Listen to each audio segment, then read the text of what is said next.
Hello बच्चों, स्वागत है आपका मेरे चैनल में।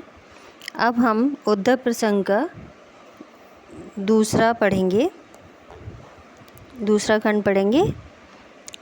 चाहत जो स्ववश संयोग श्याम सुंदर को जोग के प्रयोग में हियो तो विलस्यो रहे। कहें रत्नाकर सु अंतर्मुखी है ध्यान, मंजु ही कंज जगी ज्योति में धस्यो रहे। ऐसो करो लीन आत्मा को परमात्मा में, जाय जड़ चेतन विलास विकस्यो रहे। मोह बस जोहत विछोह जिय जाको छोहे, सो तो सब अंतर निरंतर बस्यो रहे। अर्थात योग के प्रयोग मतलब योग, युक्तियाँ, योग साधना, योगाभ्यास, है ना। योग का प्रयोग क्या क्या है? योग, युक्तियाँ, योग साधना एवं योगाभ्यास। विलस्यो माने आनंद के साथ लीन, अंतर्मुखी माने भीतर लीन रहने वाला, हियकंज माने हृदय कमल जिसमें ब्रह्म रूपी ज्ञान यानी ब्रह्म के स्वरूप का ज्ञान, उसकी ज्योति जलती है। धस्यो धसना या लीन होना, जामे माने जिसमें, विकस्यो विकसित होना या प्रकट होना। चलिए आगे देखते हैं। इस पद में उद्धव ने गोपियों को योग साधना द्वारा ज्ञान मार्ग के अनुसरण का उपदेश दिया है। क्या उपदेश दिया है? चाहत जो स्ववश संजोग श्याम सूर को उद्धव गोपियों से कहते हैं कि यदि तुम श्याम सुंदर अर्थात कृष्ण जी का संयोग चाहते हो या मिलन चाहते हो, मिलाप चाहते हो, तो जोग के प्रयोग में हियो तो विलस्यो रहे। तो आपको क्या करना है? अपने अधिकार में करना चाहती हो, अगर कृष्ण जी को अपने अधिकार में करना चाहती हो, तो तुम्हारा जो हृदय है वो कैसा होना चाहिए? योग साधनाओं में रत रहना चाहिए, अर्थात योग साधना में लीन रहना चाहिए। कहें रत्नाकर सुअंतर सुखी है ध्यान, मंजु ही कंज जगी ज्योति में धस्यो रहे।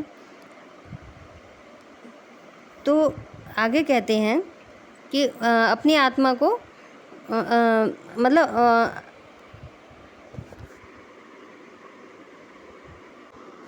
रत्नाकर जी कहते हैं कि अपनी आत्मा यानी जो अंतरात्मा है आपकी, अपनी अंतरात्मा की ओर उन्मुख एवं आत्मलीन होकर ही तुम्हें अपने हृदय कमल में प्रकाशित ज्योति में लीन रहना चाहिए। सुअंतर्मुखी यानी अपनी अंतरात्मा, है ना। रत्नाकर जी कहते हैं कि अपनी अंतरात्मा में ही ध्यान लगाना चाहिए, लीन रहना चाहिए। और मंजु ये कंज जगी ज्योति में धस्यो रही, और जो हृदय कमल में ज्योति प्रकाशित हो रही है उसी में लीन रहना चाहिए।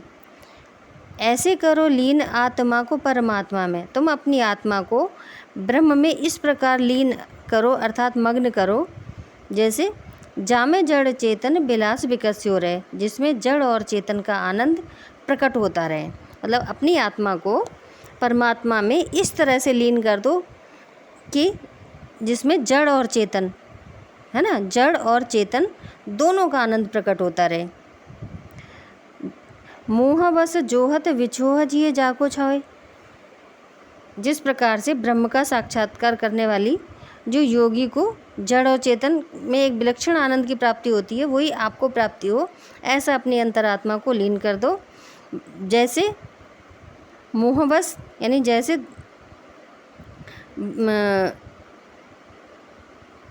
जड़ और चेतन एक अद्भुत आनंद के दर्शन होने लगे, है ना, जो हमने ऊपर विधि बताई है उससे।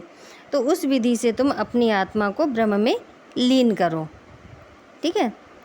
मोह बस जोहत विछोह जिस जाको छाए, सो तो सब अंतर निरंतर बस्यो रहे। नहीं, अज्ञानता बस, है ना। मोह बस यानी अज्ञानता बस, तुम क्षुब्ध होकर जिसके वियोग का अनुभव करती हो, विछोह माने वियोग का, जिए जाको छोए यानी जिसके तुम अनुभव करती हो। किसका अनुभव करती हो? वियोग का।